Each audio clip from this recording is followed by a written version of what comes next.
Nesta aula, nós daremos sequência ao conteúdo sobre o período pré-colonial, mas já entrando no período colonial, onde é de fato a colonização do Brasil, depois da fundação da primeira vila em 1532, como já visto antes. Nela falaremos sobre o mercantilismo e o antigo sistema colonial. Primeiro, para seguir uma certa ordem cronológica, trataremos sobre o mercantilismo.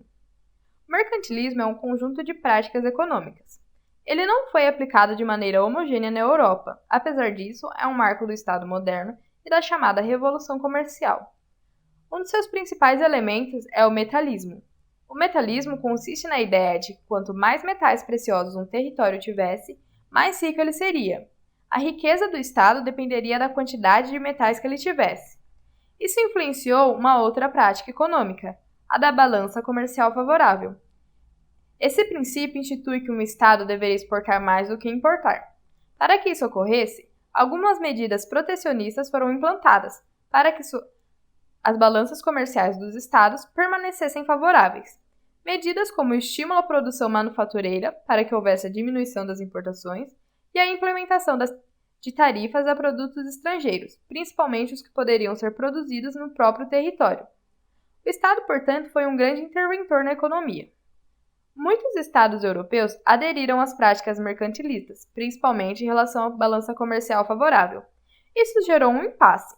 Se todos eles queriam principalmente exportar, quem iria importar seus produtos? Nesse momento, entra uma outra característica do mercantilismo, o colonialismo. Sendo assim, entra em cena o antigo sistema colonial, ou seja, o conjunto de relações existentes entre as metrópoles europeias e as áreas coloniais. As colônias poderiam oferecer aos estados europeus a oportunidade de fornecer um comércio desigual e extremamente lucrativo, que favoreceria o velho mundo. Alguns estados que não estavam tanto à frente em relação à expansão marítima recorreu a uma outra prática do mercantilismo, o industrialismo. Mas voltemos ao colonialismo, já que este afeta diretamente o Brasil. A colonização possibilitava um imenso acúmulo de riquezas, graças às características econômicas implantadas no sistema colonial, já que o governo absolutista era quem determinava a organização administrativa e jurídica da colônia. A característica mais conhecida do antigo sistema colonial é o Pacto Colonial. Ele consistia em uma espécie de divisão de funções, no qual a colônia era responsável pela produção e a metrópole pelo comércio.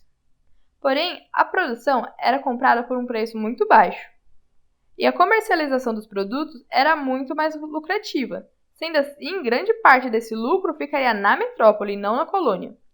A segunda característica era a especialização econômica. Na colônia seriam produzidos apenas alguns tipos de produtos. Os outros produtos deveriam ser comprados da metrópole, sendo essa a terceira característica do Pacto Colonial, o monopólio comercial. A colônia só poderia comercializar com a metrópole. Era muito lucrativo, já que os países europeus compravam os produtos coloniais por preços muito baixos e os revendia pelo preço normal na Europa. Os outros produtos que a colônia precisava, mas que não eram feitos localmente, eram vendidos pela metrópole por preços muito acima dos valores normalmente comercializados na Europa. Para que houvesse um monopólio comercial, a coroa contava com os portos fechados, ou seja, apenas os navios da metrópole poderiam atracar nos portos das colônias, navios que traziam as importações e levavam as exportações.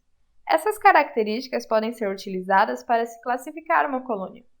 Há os dois tipos mais conhecidos, a colônia de exploração e a de povoamento.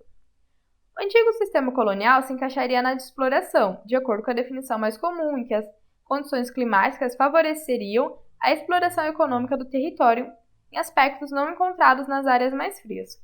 Como assim? As colônias de povoamento seriam aquelas encontradas com climas semelhantes ao europeu.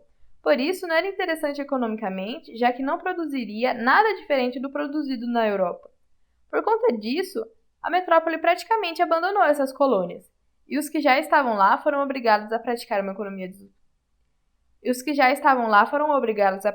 economia de subsistência, com uso do trabalho livre, entre outras coisas. Ao longo do tempo, isso possibilitou o crescimento econômico dessas colônias, junto com outros fatores.